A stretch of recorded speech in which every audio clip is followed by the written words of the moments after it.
IDF ने Hamas आतंकवादियों के घरों को तहस नहस किया है और ये एक्सक्लूसिव तस्वीरें आई हैं। ये तस्वीरें आईडीएफ 7 अक्टूबर के हमले में जो आतंकवादी शामिल थे वहां पर इजरायली सेना पहुंची और ये तस्वीरें जारी की हैं और इनके घरों को बम लगाकर उड़ा दिया गया है। 7 अक्टूबर में हमले में जो शामिल आतंकवादी थे उन आतंकवादियों के घरों तक पहुंची इजराइल की सेना, उनके घरों को लगाया, घरों में बम लगाया गया, उसका वीडियो बनाया गया और उन्हें फिर उन बम से उड़ा दिया गया है। ये तस्वीरें सामने आई हैं। ड्रिल करके पूरे घर को चारों तरफ से बम से बांधा गया है और एक ही झटके में इन घरों को तबाह बर्बाद कर दिया गया है, उड़ा दिया गया है। और आईडीएफ इजराइल की सेना ने ये तस्वीरें खुद जारी की हैं आतंकवादियों के घरों को तबाह बर्बाद और नष्ट कर देने की। श्वेता, ये तस्वीरें जो हमने दिखाई ये आईडीएफ की तरफ से जारी की गई तस्वीरें हैं, क्या संदेश देती है? यही कि आतंक के खिलाफ किसी भी तरीके से नरमी बरती नहीं जाएगी। राजेश ने आपको बेहतर बता पाएंगे कि किस तरीके से इजरायली सेना की रणनीति रहती है और कैसे इन आतंकी ठिकानों को न केवल वो ध्वस्त करते हैं बल्कि आतंक के ढांचे को ध्वस्त करने की जब बात करते हैं तो उसमें सीधे तौर पर उनका निशाना इस बात पर होता है कि कमर तोड़ देनी है और किसी भी तरह से नरमी नहीं बरती जानी है किसी भी आतंकवादी पर। तो उनके उन घरों पर भी प्रहार, उस इलाके पर भी प्रहार जहां पर वो रहते हैं ताकि मन में खौफ बैठे। तो इजराइल की ये साफ रणनीति है कि आप आतंक को कैसे खत्म करेंगे और किस तरीके से आप उस आतंक को खत्म करने में आप फिर ये नहीं सोचते हैं कि आप किस तरह का बर्ताव कर रहे हैं और किस तरह के कदम उठा रहे हैं। आपको बस अपने देश को उस आतंक से बचाना है। सही। श्वेता और राजेश, आप दोनों हमारे साथ बने रहिए। हम और कुछ बातें आपसे समझना चाहते हैं और इस वक्त अपडेट भी आप लोगों से लेकर अपने दर्शकों को देंगे। लेकिन इसराइल हमास युद्ध का आज 23वां दिन है और आज ये युद्ध और खतरनाक हो गया क्योंकि पिछले 24 घंटों में इसराइल ने हमास के 450 ठिकानों पर बमबारी की। जबरदस्त जमीनी ऑपरेशन के बीच इसराइली सेना ने कुछ घंटे पहले गाजा में अपना झंडा भी लहरा दिया। गाजा पट्टी के कुछ इलाकों में इसराइली सेना लगातार ग्राउंड ऑपरेशन भी कर रही है। इसराइल ने गाजा में अपने टैंक से लेकर लड़ाकू हेलीकॉप्टर्स तक उतार दिए हैं, यानी कि अब गाजा पर पूरी तरह से कब्जा करने की तैयारी में इसराइली सेना। हमास की गढ़ में घुसे इजरायली टैंक, गाजा फतह की दिशा में पहला कदम, जमीनी हमलों की सबसे बड़ी कामयाबी जब गाजा में लहराया इजरायली झंडा। रविवार की सुबह आई ये तस्वीर बता रही है कि इजरायल और हमास के बीच की जंग किस मोड़ पर है। 26 अक्टूबर को पहली बार सीमा की बाड़बंदी को पार करके इजरायल के टैंक गाजा की सीमा के भीतर दाखिल हुए थे और 72 घंटे के भीतर आई ये तस्वीर जहां इजरायल का एक थल सैनिक गाजा की इमारत पर अपने देश का झंडा लहरा रहा है। हमास का कोई आतंकी दूर तक नजर नहीं आ रहा। गाजा में घुसने से पहले की तस्वीर भी आपको दिखाते हैं। गाजा में घुसने से पहले टैंकों के साथ मौजूद सैनिक पवित्र गाने गाते हैं, अपने भगवान से प्रार्थना करते हैं। वो कहते हैं, हे भगवान हमारी रक्षा करना, हे भगवान हमको कामयाबी देना। इसके बाद की ये तस्वीर सामने आती है जब इजरायल के सैनिक गाजा पर झंडा फहरा देते हैं।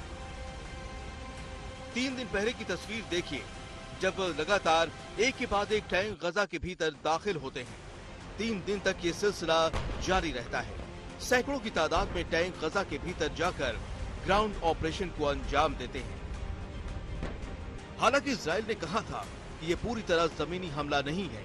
इजरायल के टैंक सीमित एक्शन ले रहे हैं, लेकिन अब लगता है कि जमीनी जंग पूरी तरह छिड़ चुकी है। आज सुबह आई गाजा पर हमलों की ये तस्वीरें देखिए जब इजरायल ने एक के बाद एक हमास के ठिकानों पर जमकर बमबारी की थी। ये तस्वीरें इजरायल की सेना ने जारी की है। इसमें लड़ाकू विमान बम बरसा रहे हैं।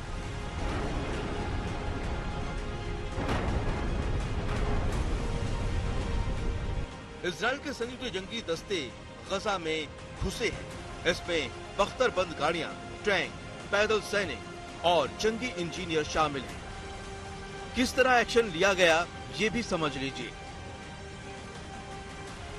उन ठिकानों की पहचान की जहां से एंटी टैंक मिसाइल दागी जा रही थी। मोर्टार ठिकाने पहचाने गए। टैंकों ने लड़ाकू हेलीकॉप्टरों को शिनाख्त करके लोकेशन बताई। हेलीकॉप्टरों ने बम बरसाकर इन ठिकानों को उड़ा दिया। हमास का एक मीटिंग पॉइंट भी उड़ाया। और ये तस्वीरें देखिए, ये इजराइल के इरादों की झलक देती है।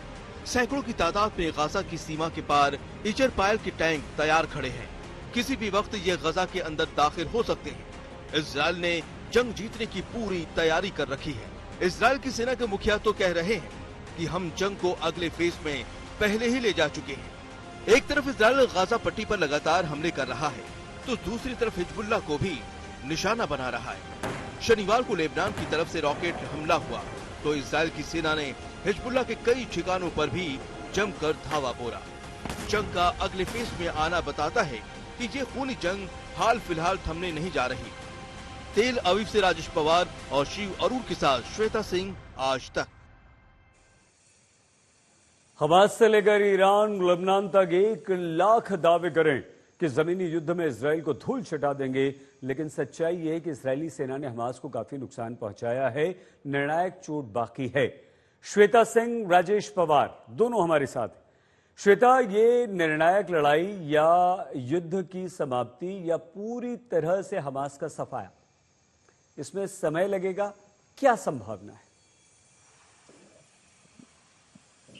पर ये संभव कितना हो पाएगा और कितनी जल्दी हो पाएगा, प्लस जो बाकी आतंकी संगठन है उनका क्या, जो इस समय मदद भी कर रहे हैं हमास की, तो ये लड़ाई कहने के लिए जितनी आसान लगती है और ये कि पूरी तरीके से जब तक हमास को खत्म नहीं करेंगे तब तक थमेंगे नहीं।